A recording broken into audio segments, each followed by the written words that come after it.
Bismillahirrahmanirrahim. Assalamualaikum warahmatullahi wabarakatuh.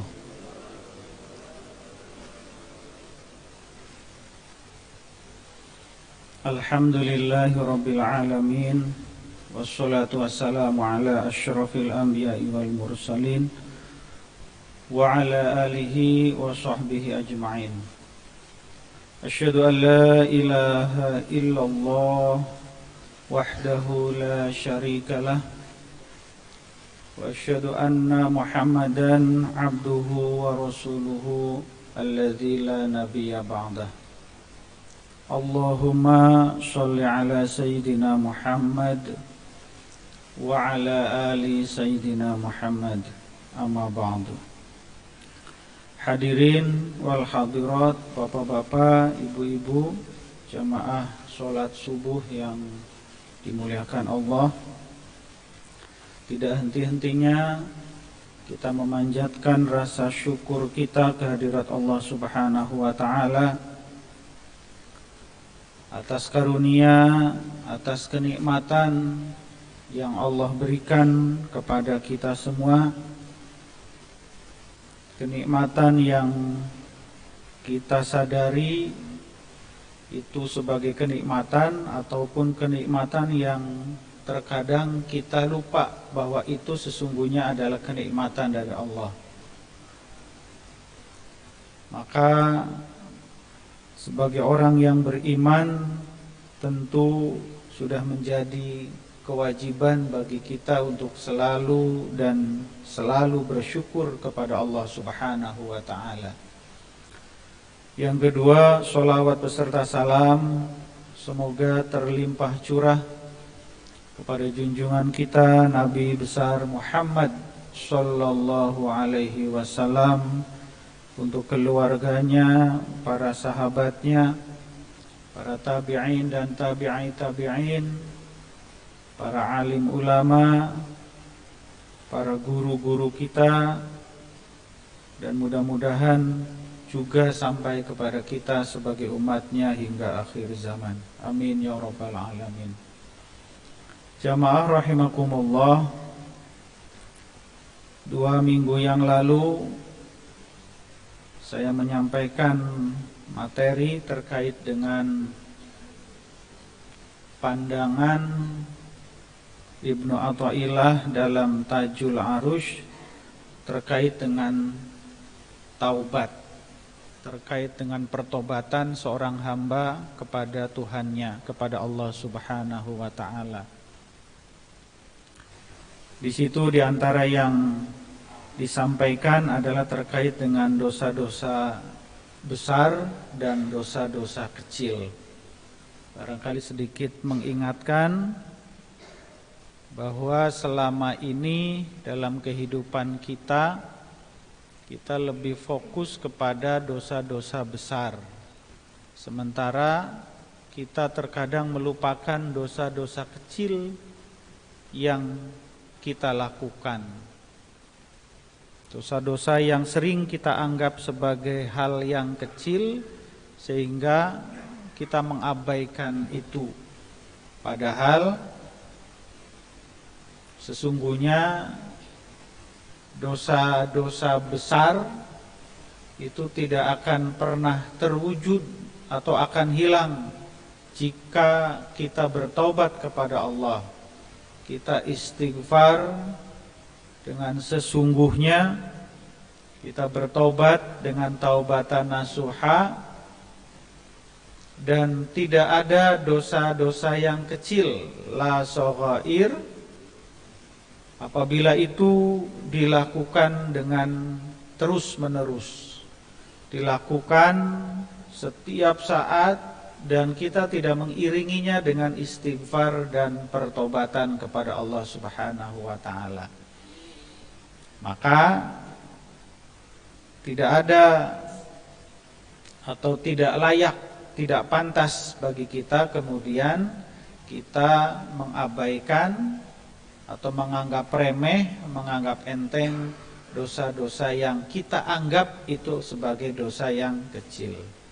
Jadi pertaubatan kita, istighfar kita harus meliputi dosa-dosa yang besar dan dosa-dosa yang kecil. Jamaah rahimakumullah, Allah Subhanahu wa taala dalam banyak kesempatan dalam Al-Qur'an itu menyuruh kita untuk saling mengingatkan, untuk saling menasehati, untuk saling berwasiat.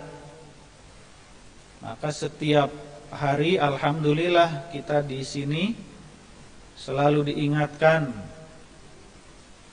para penceramah kultum, para ustadz, para guru kita di sini alhamdulillah selalu mengingatkan kita, selalu memberikan wasiat kepada kita agar kita tidak melenceng, agar kita tidak menyimpang dari hal-hal yang seharusnya.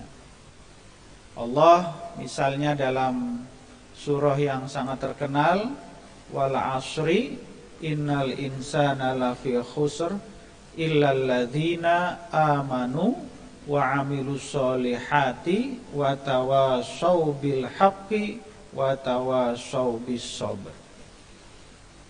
Quran surah Al-Asr. Nah, di ayat ini, di Al-Quran surat Al-Asr ini, kita disuruh oleh Allah untuk wa tawassaw bil haqqi wa tawassaw bis sabr. Kita disuruh untuk saling mengingatkan, disuruh untuk saling menasehati dalam kebenaran, disuruh untuk saling menasehati dalam kebaikan, dalam menyampaikan hikmah-hikmah, dalam menyampaikan syariat-syariat agama. Tetapi jangan lupa bahwa dalam proses wa tawassaw bil haqqi itu ada lanjutannya wa tawassaw bis sabr.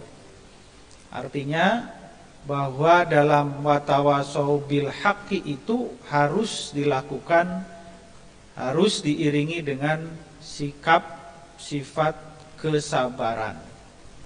Nah, ini yang terkadang kita lupakan. Terkadang kita itu inginnya instan. Nah, seperti zaman kita saat ini itu kan zaman instan. Segala sesuatu itu ingin instan.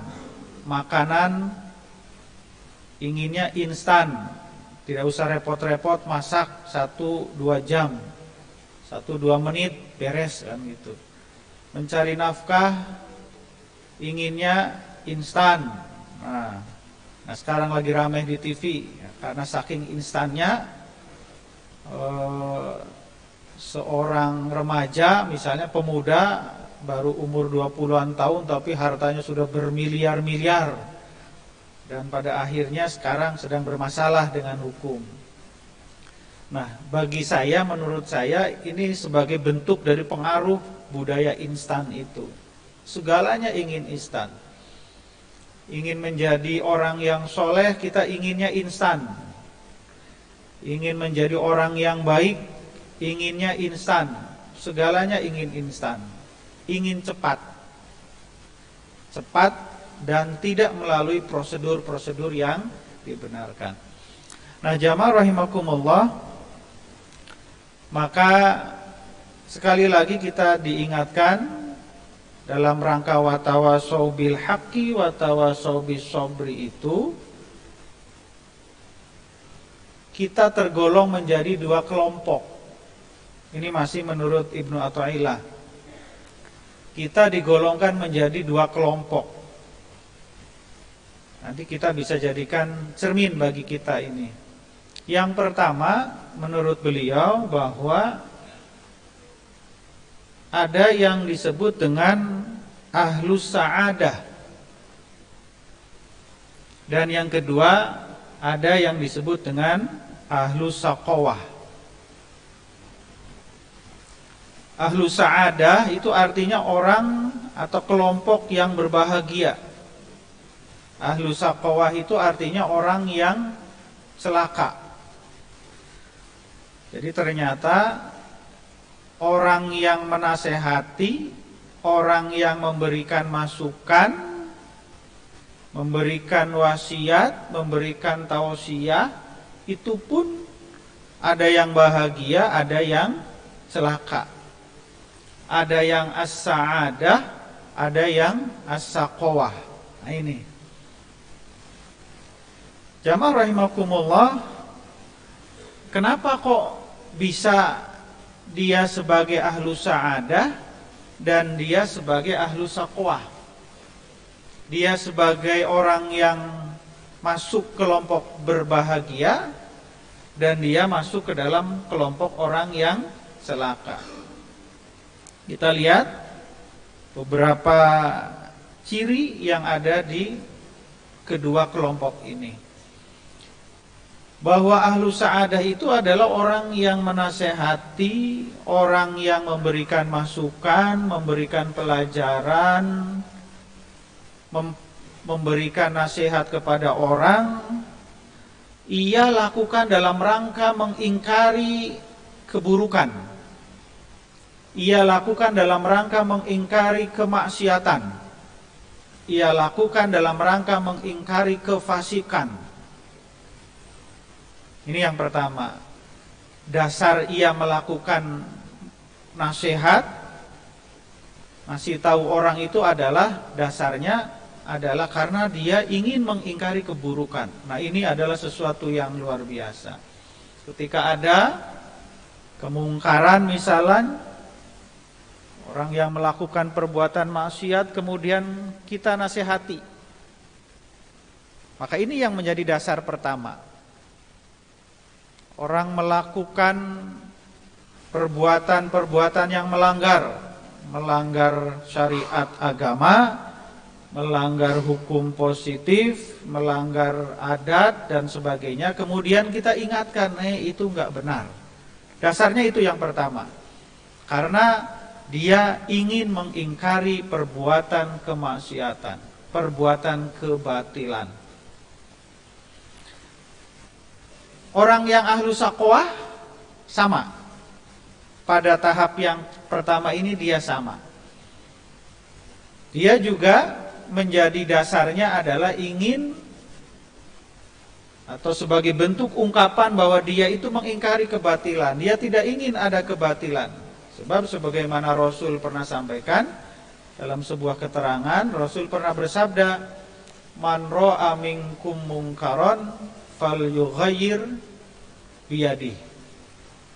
Faman lam yastati' fabilisani, faman lam yastati' fabiqalbi." Barang siapa yang melihat kemungkaran, maka rubahlah, cegahlah. Biyadih dengan tangan. Para ulama mengartikan analogi tangan ini adalah sebagai kekuasaan, dan ini yang paling efektif. Dengan tangannya, dengan kekuasaannya. Kalau dalam bahasa sekarang, seorang pejabat itu untuk merubah sebuah kemungkaran atau hal-hal yang buruk itu cukup dengan tanda tangan, oret beres, kan gitu. Tetapi ternyata tidak bisa. Dia tidak punya kekuasaan, tidak punya jabatan, fabilisani. Ini yang sering dilakukan oleh para ustadz, para penceramah dengan lisannya. Dia ingatkan, oh ini nggak boleh, ini jangan dilakukan, nah, kan gitu. Ini nggak pantas, ini nggak layak, nah, ini berbahaya nanti, nah, kan. Itu fabilisani. Tetapi kemudian lisan pun kita tidak mampu, lisan pun kita tidak punya, karena memang perlu ilmu. Maka fabiqalbi, paling tidak hatinya mengingkari perbuatan kemaksiatan itu. Dan itulah selemah-lemahnya iman, kata Rasul. Nah, jamaah rahimakumullah, itulah yang menjadi dasar pertama kita menasehati orang, kita memberitahu orang. Dua-duanya sama antara ahlus sa'adah dan ahlus saqawah adalah didasari karena dia tidak ingin ada kemungkaran yang terjadi di bumi ini. Nah, yang kedua Nah, inilah yang membedakan antara ahlus sa'adah dan ahlus saqawah. Kalau ahlus sa'adah, dia menasihati orang itu adalah dengan cara yang baik, ya. Kemudian setelah itu dia ikuti dengan mendoakan orang tersebut. Nah, ini barangkali nyambung dengan firman Allah dalam An-Nahl di bagian akhir itu ada kalimat ud'u ila sabili rabbika bil hikmah wal mau'izatil hasanah wajadilhum billati hiya ahsan. Serulah kepada Tuhanmu bil hikmah, dengan hikmah, wal mau'izatil hasanah, dan dengan pelajaran yang baik. Wajadilhum billati hiya ahsan. Jikapun terpaksa harus jadal, harus berdebat misalnya, maka allati hiya ahsan, dilakukan dengan cara yang baik. Nah, ini yang menjadi dasar secara teknis bagi ahlus sa'adah. Jadi dia lakukan itu dengan cara yang baik, dengan kalimat yang baik. Cara yang baik itu nanti menjadi beberapa hal. Kalimat yang baik, kalau dengan bahasa tulisan, dengan tulisan yang baik, kan gitu. Tidak dengan marah-marah, kan gitu. Tidak dengan bahasa yang kasar, tidak dengan bahasa yang menyakiti orang, kan gitu. Ini. Nah, terkadang ini yang kita lupakan. Kita saking semangatnya seseorang, kita melihat orang melakukan kesalahan, kemudian serta-merta saat itu juga, di tempat itu juga, di tempat umum, kemudian dia marahin dia. Kira-kira kan kita nggak enak.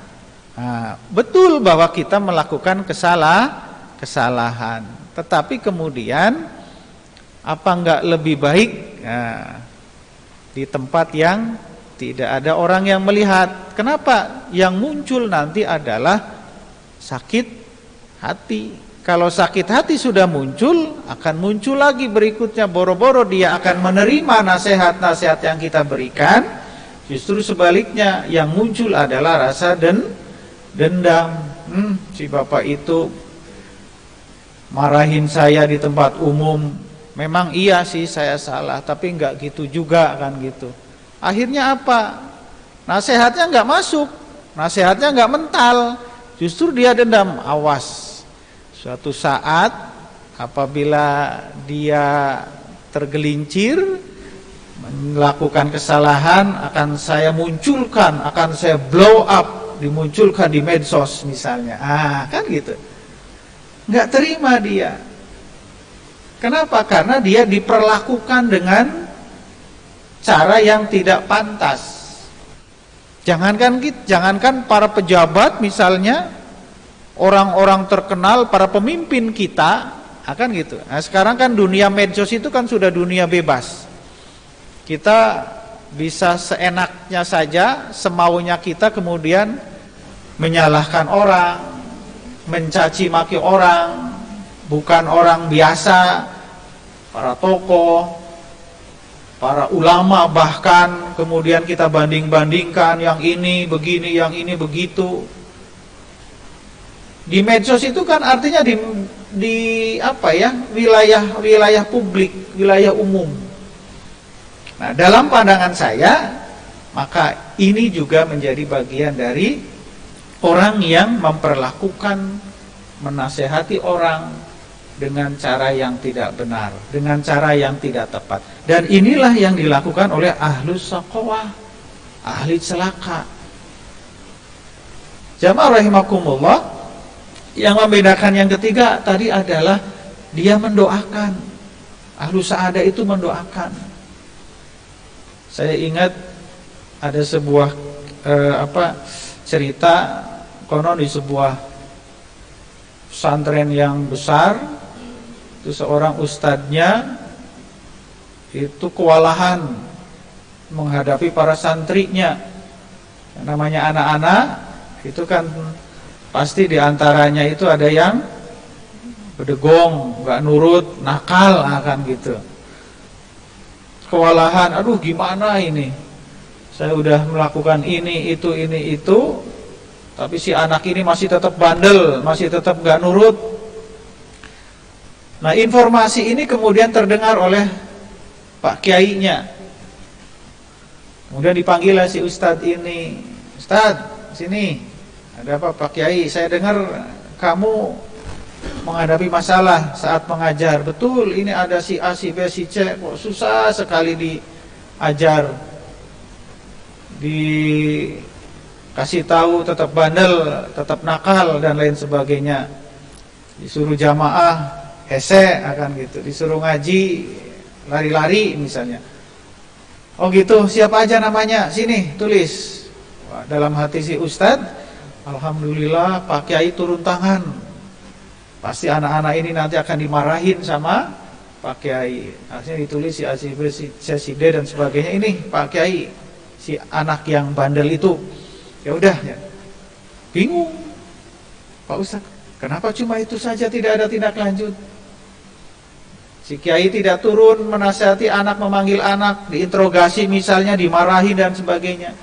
Ternyata jamaah rahimakumullah, yang dilakukan oleh si Kiai ini adalah dia menyelipkan dalam doa malamnya anak-anak yang dianggap bandel ini untuk menjadi anak yang baik, menjadi anak yang soleh. Jadi selama ini kita lupa, terutama ini bagi kita yang terlibat dalam dunia pendidikan. Ini sangat terasa ini bagi saya.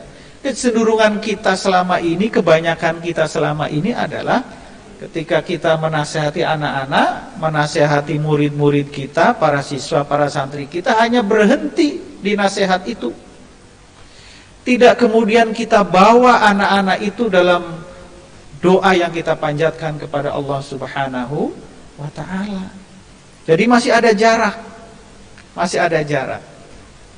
Nah, maka ahlus sa'adah adalah orang yang dia menasihatinya dengan cara yang baik, dan kemudian dia mendoakan, ya Allah, mudah-mudahan si anak ini menjadi anak yang soleh.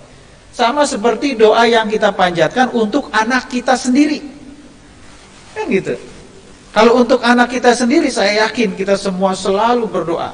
Tidak ada orang tua yang tidak mendoakan anaknya. Tetapi ahlus shaqawah itu tidak. Betul bahwa dia lakukan dalam rangka mengingkari kebatilan, keburukan, tetapi kemudian yang membedakan dengan yang pertama tadi adalah dia lakukan dengan cara yang tidak baik di tempat umum, kemudian yang ketiga tidak mendoakan. Malah menurut Ibnu Athaillah, jangan-jangan ahlus shaqawah ini tujuannya adalah apa? Untuk mencari kepuasan. Kepuasan apa? Kepuasan ketika dia telah menyalahkan orang lain, menyakiti orang lain di depan umum, puas ya. Kan gitu. Jangan-jangan kita seperti itu. Kita merasa puas, senang ketika kemudian ada orang yang tersudutkan kesalahannya. Memang betul bahwa dia melakukan kesalahan, tetapi kemudian di situ kita ada kepuasan. Kita merasa senang, merasa bahagia ketika orang yang kita salahkan itu kemudian semua orang setuju. Ya, para followernya kemudian nyampein tanda jempol misalnya, kan gitu. Nah, ini yang menjadi persoalan bagi kita jamaah rahimakumullah. Nah, di dunia digital saat ini, sekali lagi, ketika kita lebih banyak menggunakan bahasa tulisan kita, bahasa medsos kita, kan kita lebih banyak seperti itu. Kalau kita jujur, bahasa lisan yang kita ungkapkan itu kan lebih sedikit kecenderungannya. Lebih banyak menggunakan bahasa medsos, seharian terus tidak pernah henti kita aktif di grup-grup WA, kita aktif di Instagram, Facebook dan lain sebagainya terus. Nah ini jamaah rahimakumullah, satu nasihat dari Ibnu Athaillah kepada kita, marilah kita jadikan kehidupan kita yang dipenuhi dengan berbagai macam hiruk pikuk kehidupan ini menjadi bagian kita dalam rangka memperbaiki diri kita. Memperbaiki diri kita, memperbaiki orang lain, tetapi dengan cara yang baik. Memperbaiki orang lain dengan cara yang tepat, dengan cara yang benar. Tujuannya adalah ingin memperbaiki, bukan ingin mencelakakan dia. Tujuannya adalah ingin membawa dia bersama-sama ke dalam syurga Allah Subhanahu wa ta'ala. Mudah-mudahan jikapun kita dalam posisi menjadi orang yang memberikan nasihat, semoga kita menjadi orang yang ahlus sa'adah, bukan menjadi orang yang ahlus saqawah. Jamaah rahimakumullah, itu barangkali yang disampaikan. Terima kasih atas segala perhatian. Mohon maaf jika ada hal-hal yang kurang berkenan, ada salah-salah kata, salah-salah ucap. Billahi taufiq wal hidayah. Assalamualaikum warahmatullahi wabarakatuh.